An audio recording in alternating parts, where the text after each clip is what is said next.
a abrirem suas Bíblias comigo em Abacuque, dando continuidade, irmãos, depois desse tempo ausente. Vamos agora iniciar a exposição do capítulo de número 3 de Abacuque, o último capítulo, e a exposição será apenas dos 2 primeiros versos. Abacuque, capítulo 3, versos 1 e 2. E assim, irmãos, nos diz a palavra do nosso Senhor. Oração do profeta Abacuque sob a forma de canto. Tenho ouvido, ó Senhor, as tuas declarações e me sinto alarmado. Aviva a tua obra, ó Senhor, no decorrer dos anos, e no decurso dos anos faze-a conhecida. Na tua ira, lembra-te da misericórdia. Amém. Podem se assentar, irmãos. Vamos orar ao nosso Deus. Senhor Deus, Deus bendito, nosso Deus grande, Deus vivificador, clamo a Ti, ó Pai, neste momento, que o Senhor seja gracioso comigo, que o Senhor se agrade de me usar neste momento, na pregação, ó Deus, da Tua palavra. Usa-me, ó Deus, como instrumento Teu, como boca Tua, Senhor. Na explicação breve e simples desta breve porção da Tua palavra. Ó Deus, edifica o Teu povo, transforma o Teu povo, Senhor. Reaviva a Tua igreja, Pai. Opera em nosso meio. Escuta a nossa oração. E mais uma vez te peço, ó Deus, usa-me apesar das minhas fraquezas tantas, das minhas limitações muitas, Senhor. Eu te peço, em nome do Senhor Jesus Cristo. Amém. Irmãos, é grande necessário, e nós temos uma percepção muito clara disto, que quando nós contemplamos uma nação, povos muitos, cidades várias, igrejas muitas também, mergulhadas em grande confusão e abandono da verdade do Evangelho, abandono da piedade de uma vida no temor do Senhor, uma conclusão inevitável que nós chegamos é que a igreja está numa situação decadente, a nação está numa situação decadente e que há uma grande necessidade de uma mudança real, substancial no meio da nação e no meio do povo. Nós perceberemos imediatamente que nós carecemos de uma transformação, que a nação e a igreja do Senhor carece de uma renovação, que a igreja e a nação do Senhor carece de um reavivamento. É interessante porque no passado foi justamente a situação decadente na sociedade, na igreja, que levaram homens a clamar e a suplicar a Deus por reavivamento. E o Senhor, então, em meio a essas ocasiões de grande calamidade e angústia, de grande pecado e iniquidade, que o Senhor operou, avivando nações, povos, igrejas. E geralmente, irmãos, em resposta a uma grande situação e a um grande contexto de pecado e grande confusão. E o Senhor, então, levantou a sua igreja, respondendo ao clamor do seu povo, operando, despertando, visitando o seu povo em várias ocasiões na história da igreja. No século XVI, a Reforma Protestante foi um grande reavivamento. Quando retornaram à Escritura Sagrada e então nós contemplamos ali o Evangelho do Senhor sendo expandido e muitos se rendendo à fé em Cristo, ao Evangelho, e uma nação e muitos povos então unidos servindo ao Senhor em prol do verdadeiro Evangelho.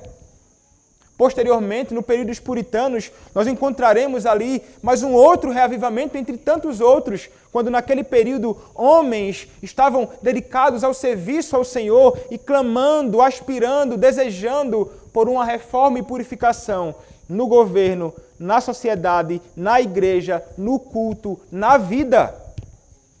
Reavivamento espiritual que tanto aspiravam e experimentaram ali no seu meio, em resposta a grande período de decadência e miséria em que eles anteriormente estavam inseridos. Quando nós contemplamos então, irmãos, situação tão terrível, nós passamos a olhar para a situação em que nós vivemos hoje e qual a conclusão que devemos chegar inevitavelmente. É que a nossa nação, a Igreja do Senhor, o seu povo, nós precisamos ser reavivados pelo nosso Deus.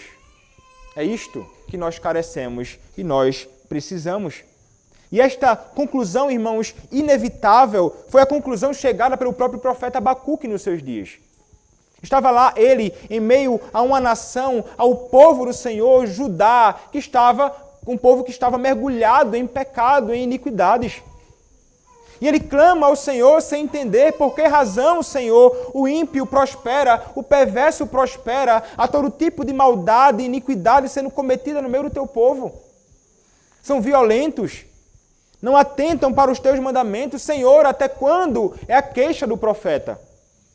O Senhor então responde à sua queixa, e nós vimos. O Senhor responde à queixa do profeta Abacuque, que clamava em nome do povo do Senhor, em nome dos remanescentes fiéis.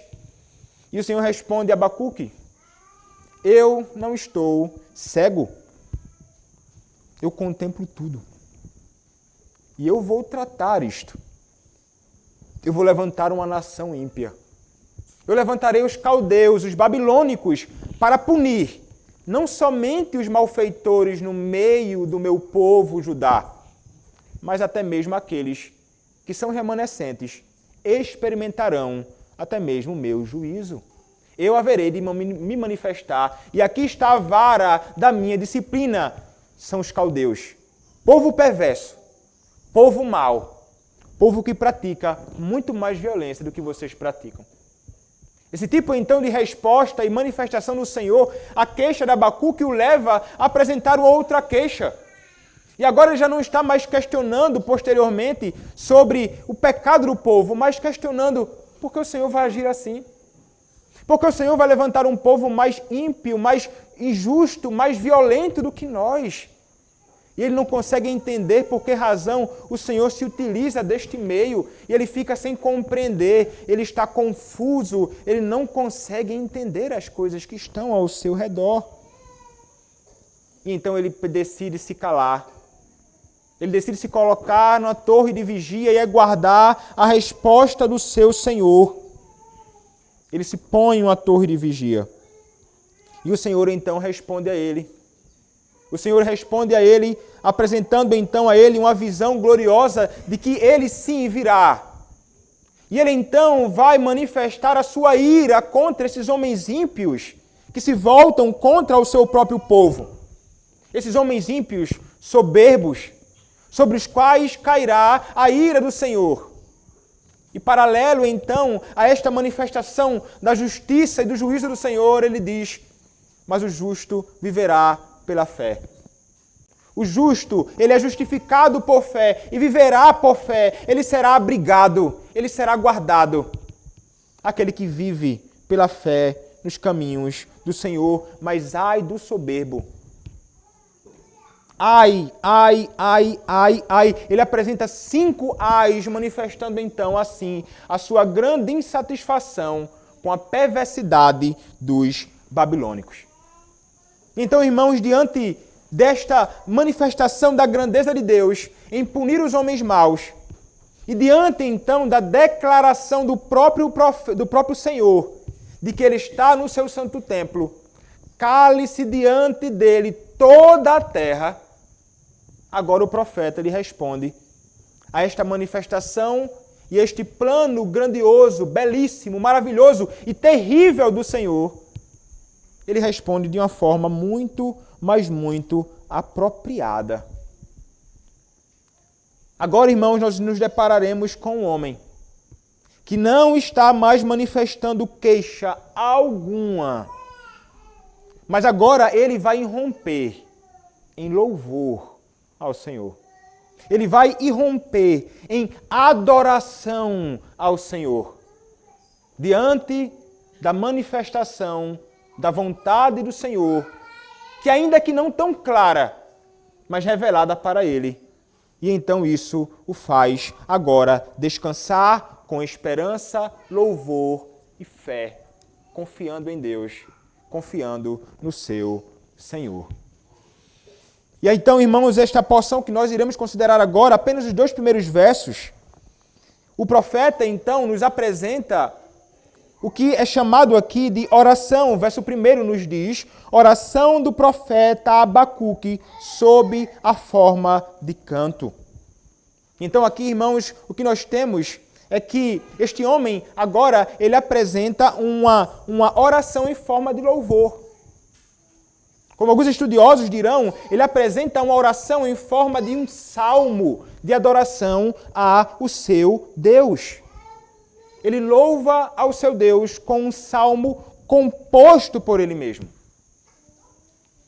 E é interessante porque é uma oração em forma de louvor e até o próprio texto nos diz no finalzinho, falando que de fato aqui trata-se de um louvor que este homem, servo do Senhor, expressa ao Senhor, que é também a sua própria oração aqui. Quando ele diz, no finalzinho do capítulo 3, dizendo ao mestre de canto para instrumentos de cordas. Então trata-se de um louvor deste homem. Uma oração em forma de louvor. Trata-se deste homem, irmãos, que agora ele se apresenta então do Senhor desta forma agora. Como mencionei, não mais apresentando qualquer tipo de queixa. Agora, então, diante do conhecimento pequeno que ele tem de Deus, mas conhecimento suficiente. E diante, então, agora do conhecimento de sua revelação, ele vai romper aqui em adoração. Ele não poderia responder de outra forma, irmãos.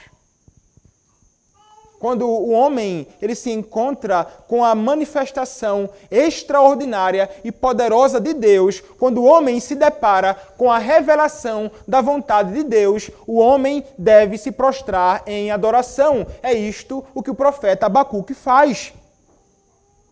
E isto, irmãos, já de início, nos ensina e nos mostra que nós devemos sempre responder de uma forma apropriada à manifestação de Deus e à revelação do seu plano. Ao profeta Abacuque, irmãos, fora revelado e nós conhecemos a sua vontade. Nós lemos aqui o que fora revelado pelo próprio profeta Abacuque. Mas não somente a revelação do seu plano dele, do plano que ele conhecia, mas diante da ignorância dos mistérios da providência do Senhor, ele é também levado a calar as suas queixas realmente e adorar ao soberano Senhor que está sentado no seu santo templo. O reconhecimento de que também somos limitados demais, de que somos ignorantes demais para compreender os planos do Senhor, deve nos humilhar, irmãos. Deve nos fazer colocar a mão na boca. Deve nos fazer ficar em silêncio. Ou deve nos fazer silenciar as nossas queixas, na nossa falta de compreensão das coisas, na nossa limitação e pequenez. E isso deve também nos conduzir a irromper em adoração, em louvor ao Senhor Deus. Conhecer, irmãos, mais a Deus deve nos conduzir a exatamente isto. Meus irmãos, o nosso Deus tem nos revelado a sua vontade e nós conhecemos a sua palavra. O Senhor, irmãos, te revela para nós de um modo mais extraordinário do que o modo que ele se revelou ao próprio profeta Abacuque naqueles dias. Nós temos diante dos nossos olhos toda a revelação especial do nosso Deus, que nos revela os seus planos eternos, que nos revela a gloriosa, bendita salvação que só pode ser encontrada na pessoa do nosso Senhor e Salvador Jesus Cristo. Que revela então o seu plano eterno para não somente uma nação, mas para todo mundo, envolvendo toda tribo, língua, povo e nação.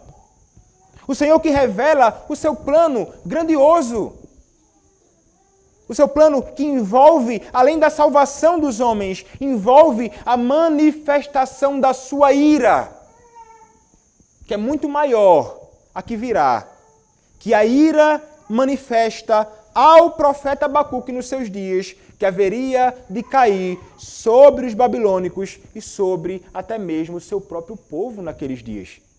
Mas só o conhecimento daquilo ali, daquela revelação, foi suficiente para conduzir este homem à adoração. A nossa ignorância também, irmãos, quanto ao plano eterno de Deus e tudo. Há ainda muitas coisas que para nós estão encobertas e nós não conseguimos entender. Nós olhamos para as coisas ao nosso redor e não conseguimos compreender os atos providenciais de Deus a fundo. Porque nós somos, semelhantemente ao profeta Abacuque, muito pequenos e ignorantes de todos os detalhes. E o fato, então, de compreendermos que somos ignorantes deve, da mesma forma, nos conduzir a nos humilharmos diante dele e a adorá-lo. É assim, meu irmão, que você tem respondido ao Senhor com oração, com louvor, com adoração a Deus? Ou diante dos seus planos mesmo revelados para você hoje com muito mais clareza, você ainda continua se queixando, murmurando, afastando-se do Senhor? É um tipo de resposta inapropriada à manifestação de Deus a nós. Conhecer mais a Deus, conhecer mais dos seus planos, deve nos aproximar mais dele, não a nos afastar dele. Conhecer mais de Deus e dos seus planos conduz o homem ao serviço de adoração ao Senhor. Isso então nos mostra que é estranho quando muitos que dizem conhecer a vontade de Deus, que dizem conhecer a Deus, não desejam se aproximar da casa de Deus com o seu povo para adorá-lo. É estranho isto. Não faz o menor sentido a pessoa dizer: eu conheço ao Senhor e amo a sua vontade, eu conheço a sua revelação, mas eu vou ficar em casa. Eu conheço a sua vontade, mas eu não vou me reunir com o povo do Senhor, não. Estou muito bem aqui na minha casa. É estranho. É estranho a pessoa não abrir a sua boca para louvar comunitariamente com o Senhor. É estranho a pessoa não aspirar em estar na casa do Senhor para ouvir a sua palavra ser proclamada. É estranho a pessoa dizer que conhece a Deus e não desejar estar nessa bendita comunhão dos santos. É estranho, irmãos. A verdadeira compreensão de quem Deus é e dos seus planos conduz o homem ao louvor, à adoração ao único Deus vivo e verdadeiro, digno de todo o louvor. Esse deve ser o desejo do nosso coração, sincero. É estar servindo ao nosso Deus. Esta foi a resposta do profeta Abacuque à revelação da vontade do Senhor. Mas então, irmãos, este servo do Senhor, ele não responde apenas com adoração, culto, louvor ao Senhor, em resposta à sua revelação. Mas este homem, ele, em meio à sua oração e louvor, ele vai declarar algo. E ele vai nos dizer agora no versículo 2, que ele tem ouvido algo. E ele nos diz: tenho ouvido, ó Senhor, as tuas declarações e me sinto alarmado. É interessante isto. E ele está se referindo aqui, irmãos, a todas as palavras do Senhor ditas anteriormente, onde o Senhor vai revelar a sua vontade e o seu plano de juízo. O seu plano terrível de juízo que haveria de cair sobre os babilônicos e que envolvia ali até mesmo a sua própria nação, o seu próprio povo. Então, tendo ele ouvido de quem? E ele se dirige aqui ao Senhor, Deus Yahvé, as tuas declarações. Apontando-nos aqui, então, que de fato é o Senhor Yahvé quem havia declarado tudo. E aqui agora ele se dirige a este mesmo Senhor. Ele vai dizer que ele ficou, então, alarmado, aterrado. Ele ficou grandemente admirado. Ele ficou grandemente assombrado com o plano do Senhor que estava, então, para se concretizar. Essas notícias, irmãos, trazem grande assombro. É como se ele estivesse querendo dizer assim: a revelação, Senhor, da tua vontade trouxe grande temor ao meu coração. Fui tomado de temor. Irmãos, aqui está de fato uma outra forma adequada à resposta ou à vontade revelada de Deus. Sobretudo quando o Senhor revela os seus juízos aos homens. Quando o Senhor revela que Ele é um Deus que não aprova o pecado, mas odeia o pecado, odeia a iniquidade, um Deus que ama a justiça. Como não ficar alarmado com isto? Sobretudo, irmãos, quando nós reconhecemos que na nossa nação, na nossa igreja, no meio do nosso povo, no nosso próprio coração, há muito e muito pecado. E isso, irmãos, deve de fato nos levar ao temor no coração, sinceros a Deus. Como este homem aqui, ele sabe quem Deus é. Ele sabe quais são os seus planos. Ele sabe a condição do seu próprio coração. Não tem como não agir diferente. Como você, meu irmão, reage ao plano do Senhor e a manifestação da sua justíssima ira e a manifestação da sua santidade, que muitas vezes vem caindo em juízos temporais sobre o seu próprio povo? Você não se admira, não? Você não fica assombrado, não? Deveríamos. Deveríamos, irmãos. Só não fica assombrado com isto aquele que pensa que talvez esteja no estado de perfeição. Alguém que talvez imagina que isso não vai acontecer comigo não, porque eu sou justo demais. Eu sou um servo do Senhor que caminha nos caminhos do Senhor em todos os detalhes. Não tem por que razão, então, ficar admirado e assombrado, porque, afinal de contas, eu sou santo. Não, meu irmão. Você não é tão santo como você imagina que é. Você não é tão santo como você tenta apresentar ao seu irmão que você é. Você não é tão santo assim, você sabe disso. Você sabe dos seus pecados. Você sabe das suas mazelas. O seu irmão ao seu lado pode não saber de todos, mas reconhece também em você pecados. O seu cônjuge sabe dos seus pecados. Os seus filhos percebem o seu pecado. O seu pai, filho, sabe do seu pecado. Nós sabemos, mas muitas vezes tentamos nos enganar. Mas não podemos, irmãos, nos enganar. E muito menos poderemos jamais enganar ao Senhor.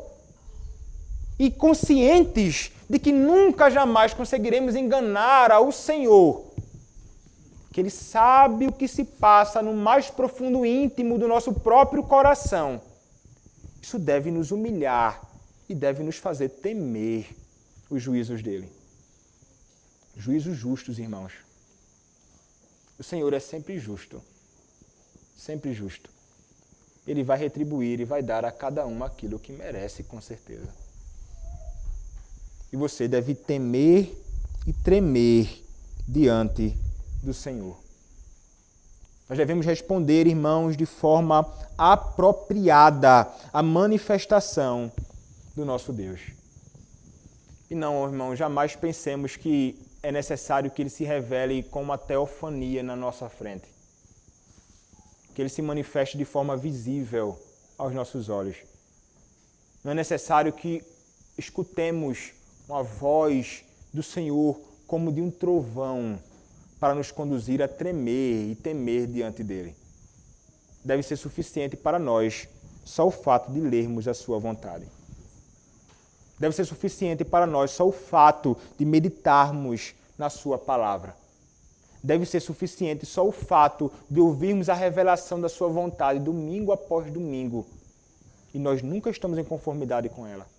Deveria ser suficiente, irmãos, as declarações e advertências de Deus através dos seus servos, os ministros, que é pecado desta forma. Porque, irmãos, isto só vai trazer para nós sofrimento. Sofrimento é certo. Atentem com seriedade, irmãos, a palavra do Senhor. Não pensemos que o Senhor Deus, Ele não fará a sua vontade, Ele fará a sua vontade. Não pensemos que o Senhor Deus fala da boca para fora. O Senhor nunca fala absolutamente nada da boca para fora.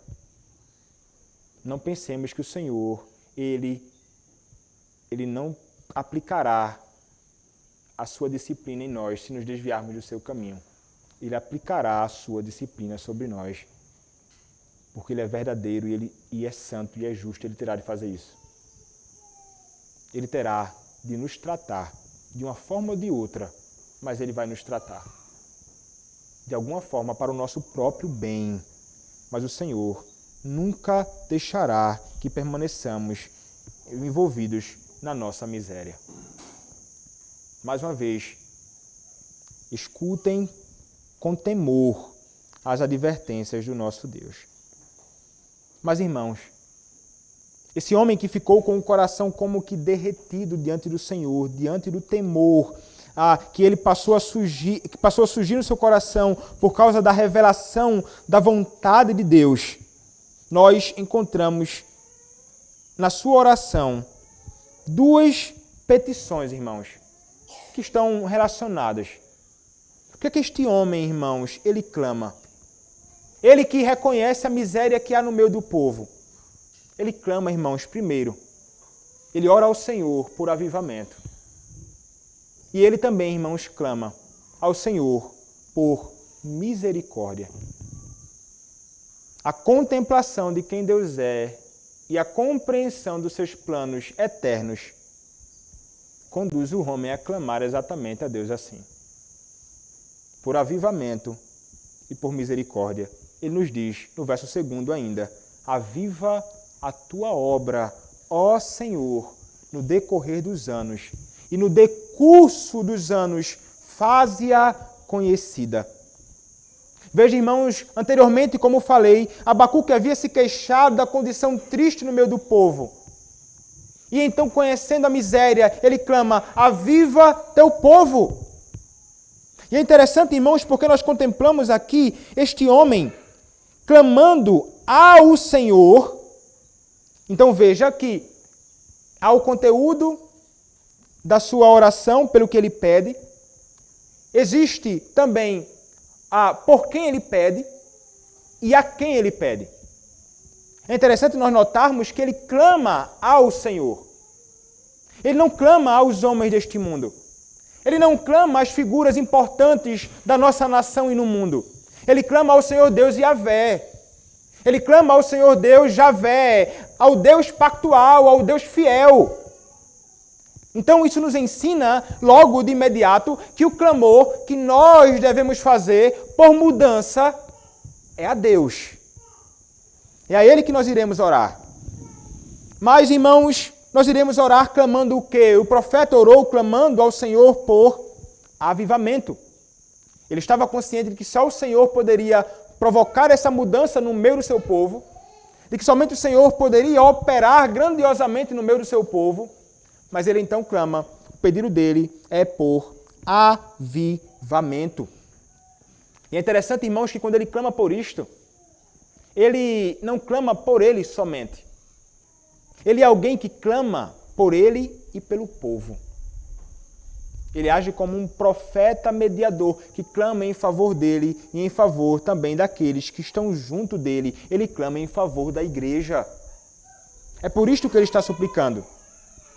O tempo, irmãos, que o povo de Deus vai passar sobre sob a mão dura do Senhor é difícil. Então, o Senhor, ele clama para que o Senhor, naqueles dias, naquele momento, no decorrer dos anos, no decurso dos anos, que está ali entre a manifestação da justiça e da ira de Deus na punição dos babilônicos e do seu próprio povo, Judá, ele diz, no decorrer desses anos, da manifestação da tua ira, Senhor, aviva a tua igreja, porque a tua igreja vai estar experimentando dias muito difíceis. Ele clama para que o Senhor Deus não abandone o seu povo. Ele clama para que o Senhor não abandone a obra de suas mãos. Ele clama e deseja que o Senhor arranque dos corações dos homens da igreja de Deus naqueles dias que estavam perdidos a incredulidade e o pecado, e para que Ele arranque do coração dos seus servos a frieza no seu coração que havia no meio do seu próprio povo. E que o Senhor possa sustentar o seu povo com corações vivos, fervorosos, em meio aos dias difíceis. Esse, irmãos, é o clamor do próprio profeta a Deus, clamando por avivamento, clamando pelo seu povo, que haveria de experimentar dias muito, mas muito difíceis. Então ele acrescenta dizendo, na tua ira, lembra-te da misericórdia. Ele sabe que o Senhor vai revelar a sua ira. Ele está consciente disto. Ele não esconde essa realidade de forma alguma. Mas ele clama por algo. Ele reconhece, Senhor, eu sei da tua ira, Senhor. Eu sei, Senhor, que ninguém jamais vai suportar a tua ira, Senhor. Eu sei que ninguém nunca aguentará, de forma nenhuma, nós não suportaremos. Mas, então ele diz, lembra-te, Senhor, da misericórdia do Senhor para conosco.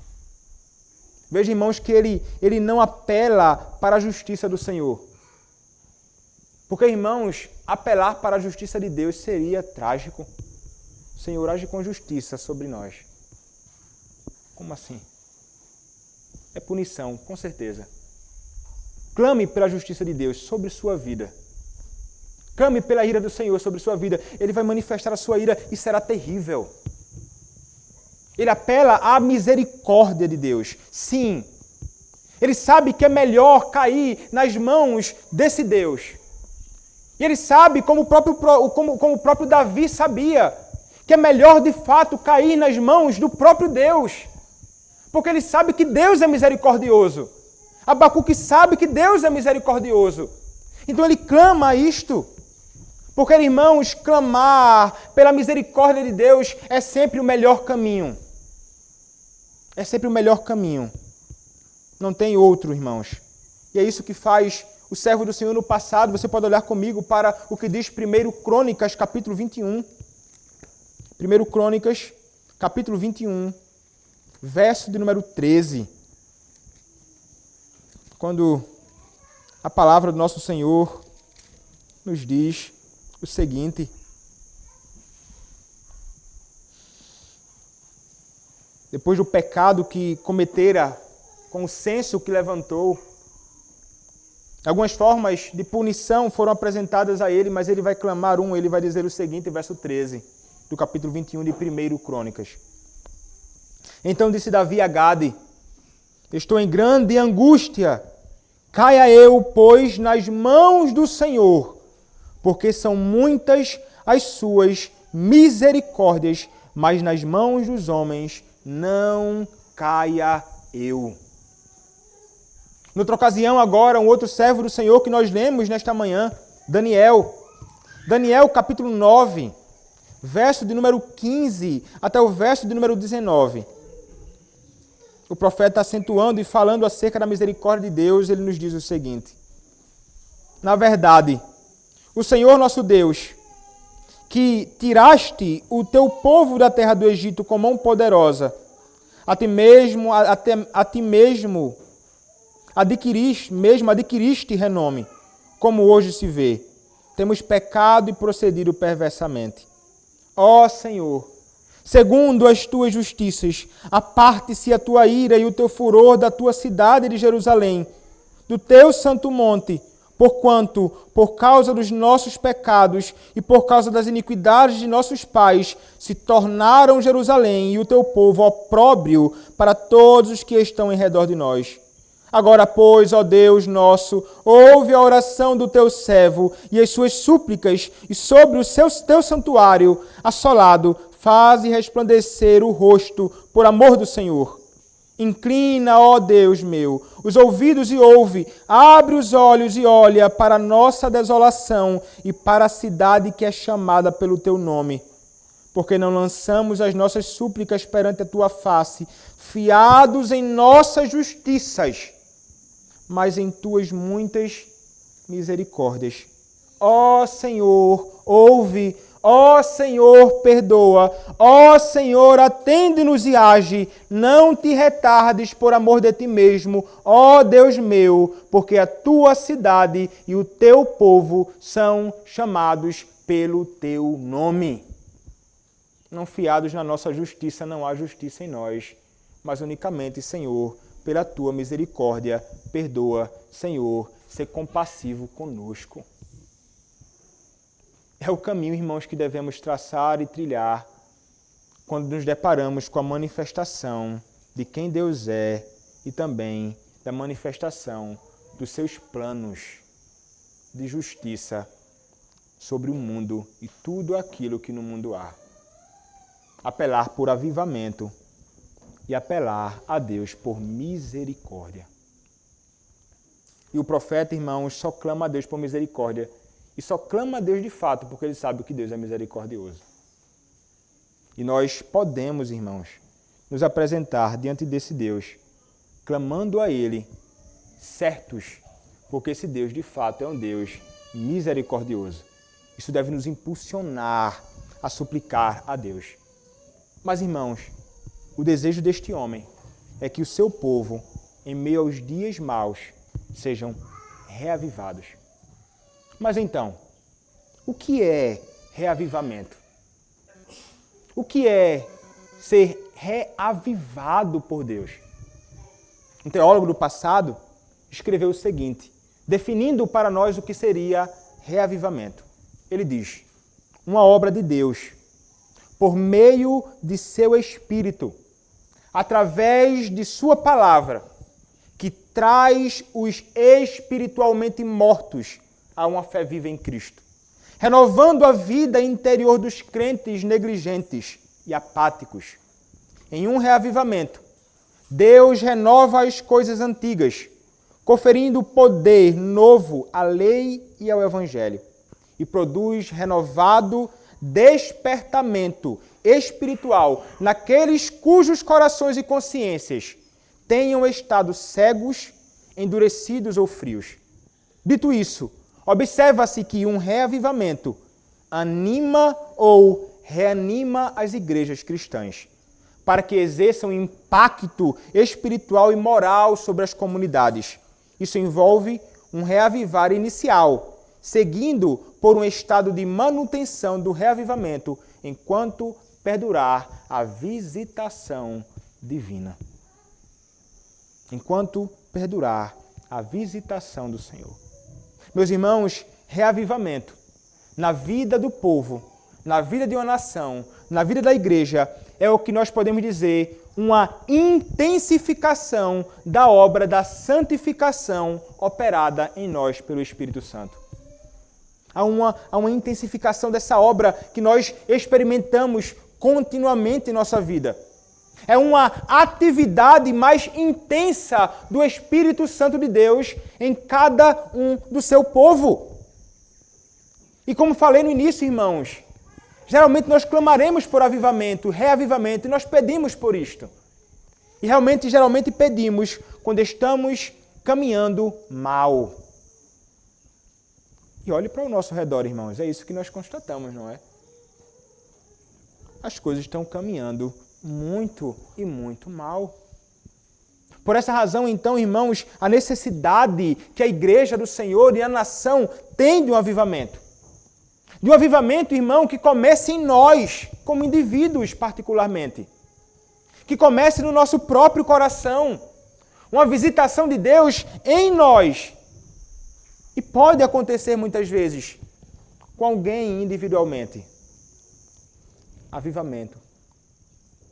Mas que pode acontecer, como em muitas ocasiões no passado aconteceu, envolvendo um grupo, envolvendo uma igreja, envolvendo denominações, envolvendo cidades, países, em que o Senhor, Ele operou grandemente, despertando os corações dos homens, provocando então uma mudança real e substancial no reavivamento.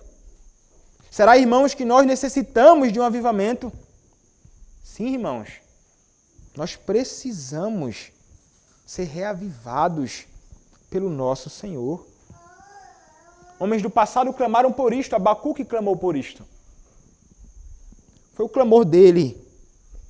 Mas até o próprio salmista também clama por isto. O salmo que cantaremos logo em seguida. Quando este homem, o salmista, ele estava desesperado, ele estava como que no fundo do poço. Ele reconhece que ele precisa do Senhor, e ele reconhece que somente o Senhor pode resgatá-lo. E então ele se coloca na dependência de Deus. E então ele clama no Salmo de número 119, irmãos. Versículo de número 88. Ele vai clamar a Deus dizendo assim: vivifica-me segundo a tua misericórdia, e guardarei os testemunhos de tua boca. Ele clama, ele suplica a Deus por misericórdia e por avivamento. É um homem que sabe da sua condição, da sua necessidade, sabe que somente Deus pode operar isto. Ele nos ensina, irmãos, a como fazer e o que nós precisamos de fato fazer. E veja, irmãos, nós podemos experimentar avivamentos individuais na nossa vida. Mas há na Escritura, irmãos. Isso deve nos encorajar. Promessas de Deus, de que o Senhor, Ele haverá de avivar o mundo, de alcançar o mundo, de despertar corações em muitos, de expandir a sua glória, como nós vimos aqui na exposição ainda em Abacuque. De expandir a sua glória no mundo, em todos os cantos, assim como as águas cobrem o mar. A glória do Senhor se expandindo por toda a terra. Garantia da operação de Deus, de um Deus que fala e um Deus que certamente haverá de cumprir as suas promessas. E isso, de fato, deve nos encorajar a aspirar por avivamento, porque a palavra não somente nos ensina que homens clamaram por isto, mas há promessas sobre isto. Como Zacarias, capítulo 9, verso 10 nos diz: se estenderá de mar a mar, e desde o Eufrates até as extremidades da terra. A glória do Senhor, a operação de Deus, a visitação do Senhor, a operação do seu Santo Espírito. Ainda um outro texto, Salmo de número 22, verso de número 27, quando a palavra nos diz o seguinte: lembrar-se-ão do Senhor, e a Ele se converterão os confins, nações da terra. Perante Ele se prostrarão todas as famílias das nações. Promessas de um Deus que não pode mentir. E então, irmãos, se cumprirá a Escritura que declara em Malaquias capítulo 1, verso de número 11: mas desde o nascente do sol até ao poente, é grande entre as nações o meu nome, e em todo lugar lhe é queimado incenso, oração, e trazidas ofertas puras, porque o meu nome é grande entre as nações, diz o Senhor dos Exércitos. O Senhor prometeu a Abraão no passado que todas as nações seriam dele. Promessa bendita do Senhor, de que a glória do Senhor haverá de alcançar a todos. Gênesis capítulo 12, verso 3. Salmo 67, verso 2. Salmo 72, verso 17. Salmo 86, verso 9. Salmo 102, verso 15. Textos, irmãos, que nos apresentam promessas que devem nos impulsionar, devem trazer para nós alegria e disposição para clamarmos a Deus por reavivamento. Porque é promessa dele. E nós podemos nos assegurar, nos abraçar às promessas do Senhor. De um Deus, irmãos, que vai começar a sua obra e que vai operar em seu povo. E ele começa de fato, é pelo seu povo. Ele começa de fato, é pela sua igreja. É primeiramente pela igreja que vem o juízo do Senhor. E é primeiramente pela igreja que haverá de se manifestar a sua operação de reavivamento no meio da sua igreja, do seu próprio povo. É isso que nos ensina o salmista no Salmo 102, que também clama e aspira por reavivamento. E então ele nos diz, no verso de número 16, porque o Senhor edificou a Sião, apareceu na sua glória. No verso 15, ele vai falar, todas as nações temerão o nome do Senhor e todos os reis da terra a sua glória. Mas ele vai dizer, aqui em Sião apareceu o Senhor na sua glória. É o seu povo. Aqui, irmãos, no nosso meio. Nós devemos aspirar de fato por isso. Nós necessitamos, irmãos, de um reavivamento. E é urgente. No passado, irmãos, houveram muitos. E há, irmãos, sinais de reavivamento. Há indicações de que uma mudança pode estar acontecendo de fato. E alguns sinais marcaram avivamentos no passado. Nós podemos pensar em alguns, irmãos. Quando há um real avivamento, quando há uma real mudança, quando há uma real visitação do Senhor, aqueles que experimentam tal coisa passam a ter um senso da presença de Deus continuamente. Entende que está o tempo inteiro diante do seu Senhor. E isso é para esta pessoa tão patente, tão certo como o sol que brilha ao meio-dia. Ele está certo da presença do Senhor junto a ele o tempo inteiro. Quando há, irmãos, um verdadeiro reavivamento, envolve também um senso claro da realidade do inferno, da realidade do juízo do Senhor, da futura manifestação final da sua ira. Isso faz com que os homens temam e tremam. Há, além disto, um outro sinal.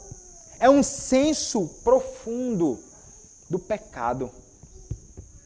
Do nosso próprio pecado. Do pecado naqueles que estão ao nosso redor. Do pecado na nossa cidade. Um pecado na nação. Um pecado naqueles que governam. Nós perceberemos isto e será muito mais claro perceber e veremos quão terríveis são as nossas iniquidades.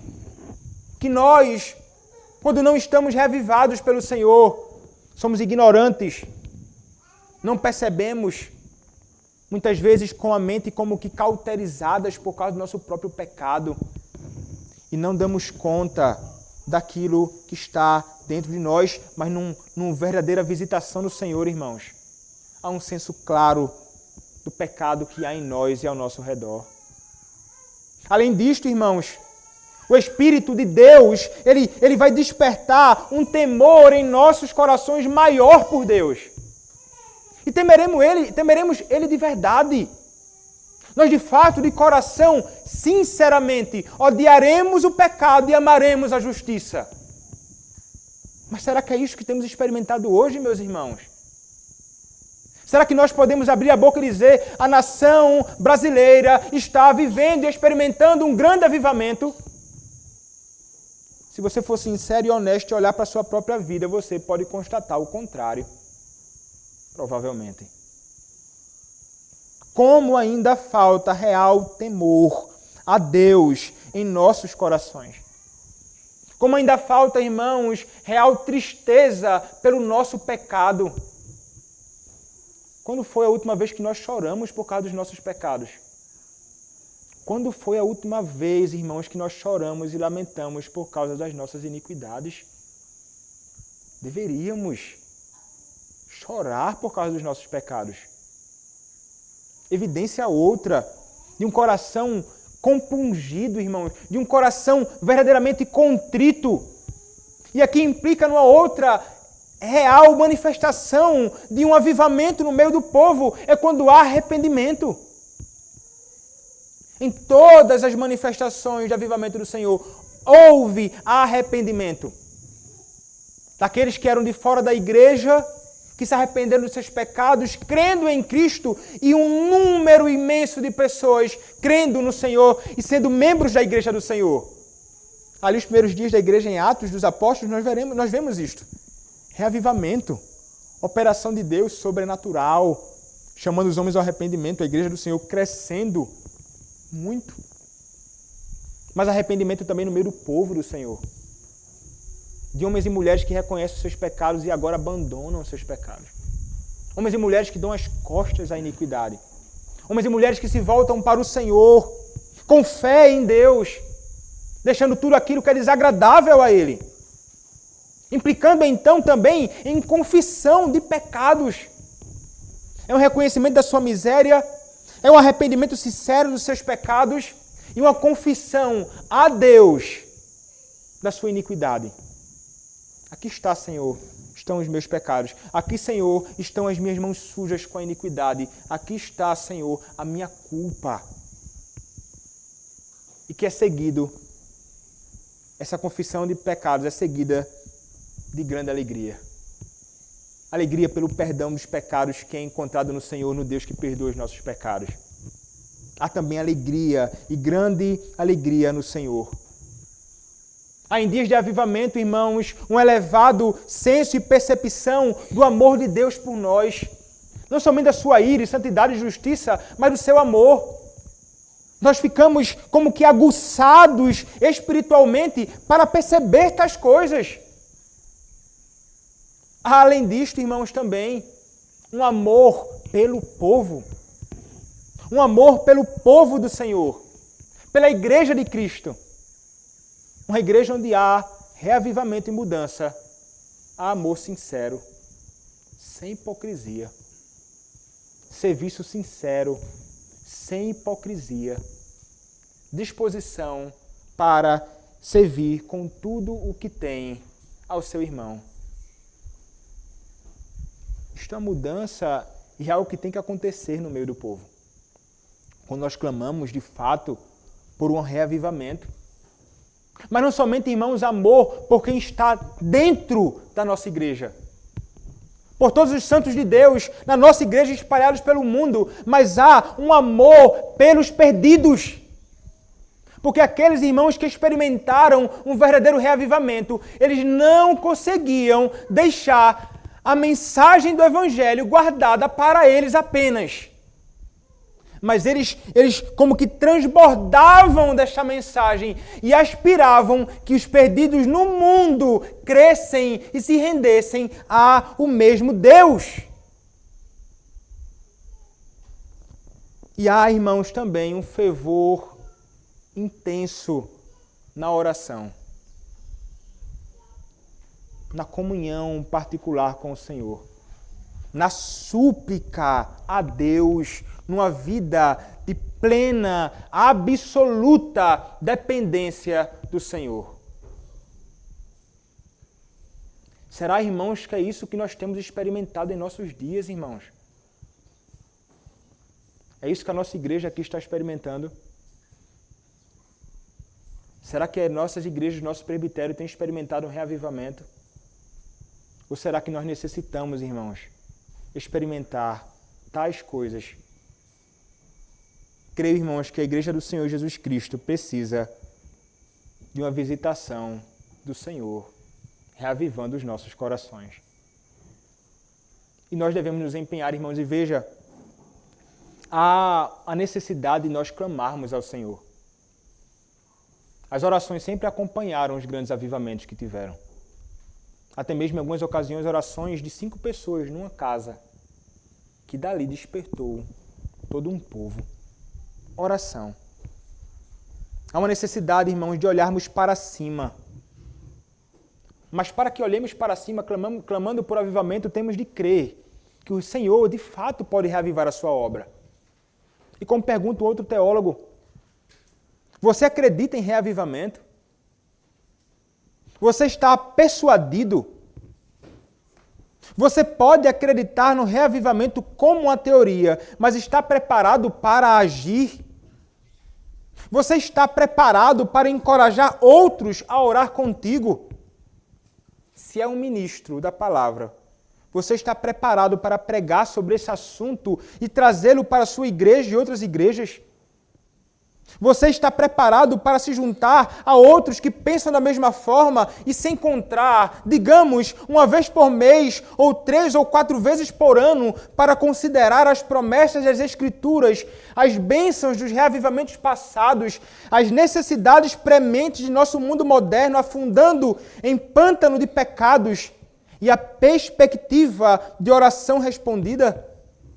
Em suma, você acredita, a ponto de agir, que orar em conjunto é um meio de graça fornecido para a igreja, pelo qual a vitória de Cristo pode vir a este mundo na forma de poderosos e extensos despertares espirituais? Você crê, meu irmão, nisto? É necessário que creiamos nisto. Nós devemos entender, irmãos, quando clamamos, nós clamamos a Deus porque nós entendemos que o reavivamento é uma prerrogativa absoluta do Senhor soberano. Não é questão de método, não é questão de mecanismos, eu vou inventar uma forma de reavivar como se dependesse das obras da nossa própria mão. Sabemos que não depende, irmãos, por essa razão nós suplicaremos ao Senhor. Se nós temos esperança de uma mudança verdadeira, nós oraremos e clamaremos pela prosperidade da igreja do Senhor. Não haverá avivamento sem oração. Não haverá avivamento sem clamor ao Senhor. Como o próprio servo do Senhor, ainda no Salmo 102, verso 17, diz: quando ele clama ao Senhor, ele diz, verso 17, atendeu a oração do desamparado e não lhe desdenhou as preces. Ele nos afirma e nos ensina, o Senhor, ele escuta as nossas orações. Ele escuta a oração do seu povo quando o seu povo clama. E aí está, irmãos, então a necessidade que temos de orar publicamente por reavivamento. De orar nas nossas reuniões de oração por reavivamento. Deveria ser um ponto que não deveria sair da nossa lista, nunca, jamais. De orar nas nossas casas, nas nossas devoções domésticas por reavivamento, no nosso próprio coração e no mundo. De clamar ao Senhor para que o Senhor, então, transforme não somente a nossa nação, mas todos os cantos da terra. De clamar, irmãos, suplicando de fato ao Senhor. Porque somente Ele, irmãos, pode fazer isto. A visitação vem de cima. É a mão de Deus operando no meio do seu povo. Você tem orado, meu irmão, por isto? Clame ao Senhor. Nós necessitamos disto. Você quer ver uma real mudança na nossa nação? É quando este Evangelho do Senhor, de fato, alcançar os homens. Mas é necessário que também oremos de um modo extraordinário, irmãos. As orações do povo estão ligadas à vontade eterna do Senhor. Por essa razão, a necessidade de orarmos a Ele. É o meio que o Senhor determinou para que a sua vontade seja feita no mundo. Mas veja, irmãos, não basta somente orar. Há grande necessidade de nós agirmos. O chamado de Deus É para que oremos e clamemos por Ele, como as promessas dele nos apresentam, como os homens do Senhor fizeram no passado, mas é necessário que nós saiamos da nossa própria acomodação. Eu vou orar, fundamental, indispensável, mas se envolva também. Você deve ser alguém que vai se envolver em testemunhar deste Evangelho. Você vai desejar isso é uma das evidências de uma mudança real. Eu quero falar acerca de Cristo para os perdidos. Eu quero falar acerca do Senhor para aqueles que estão caminhando para a morte. Porque eu sei quão terrível será isso para ele. E eu sei que o Senhor não deseja a morte do ímpio. Eu sei que o Senhor deseja a salvação de todos os homens. E eu vou me empenhar nisto. Se há real mudança, irmãos, em nós nos esforçaremos sem temer a homem algum. Nós aproveitaremos todas as oportunidades que surgirem diante de nós para conversarmos com quem quer que seja acerca de Cristo e apresentar o caminho da salvação. Nós tentaremos provocar, muitas vezes, até ocasiões para que possamos falar acerca de Cristo. Provocar, irmãos, de alguma forma, onde estivermos, alguma ocasião em que eu possa chegar a alguém e então falar a essa pessoa sobre o Evangelho do Senhor. Mas muitas vezes ocasiões surgem diante de nós, muito claras diante de nós, mas nós simplesmente não abraçamos. Nós simplesmente ignoramos. Talvez pensando, já tenho feito muito, já tenho orado. Eu já tenho feito muito, o pastor tem pregado a palavra. Não, o pastor fala aí acerca de Cristo, ele fala na rádio acerca do Evangelho, ele faz isso. Meu irmão, a obra não depende de um homem só. A obra do Senhor e a mudança real nesta nação depende da igreja do Senhor Jesus Cristo. Está unida e empenhada em falar acerca deste Cristo. O que você tem feito, meu irmão? Você realmente deseja um avivamento? Bote a mão na massa. Trabalhe. Há necessidade de nos envolvermos, irmãos. Lance o temor dos homens longe de você. Temor a homens é pecado. Pecado terrível. E talvez, irmãos, não exista uma mudança real ainda e substancial na nossa nação, não somente porque nós não oramos, pois oramos pouco por essas questões, mas porque nós não nos empenhamos nisto. Faça a sua parte. Deus é soberano, mas nós somos responsáveis demais. E precisamos nos engajar na obra do Senhor. Ore, invista em homens que saem por este mundo para pregar este Evangelho. Ajude-os com oração e com recursos. Apoie-os, pois tantos sofrem pela causa do Senhor e precisam de apoio da Igreja de Cristo. Levantemos, irmãos, as nossas mangas e partamos para o trabalho. É disto que o mundo precisa e precisa que a Igreja de Cristo se envolva nisto. Se você quer realmente ver uma mudança na nossa nação. Não vai depender de um político em particular, não vai depender de nada. Vai depender do Senhor se agradar de agir em nosso meio.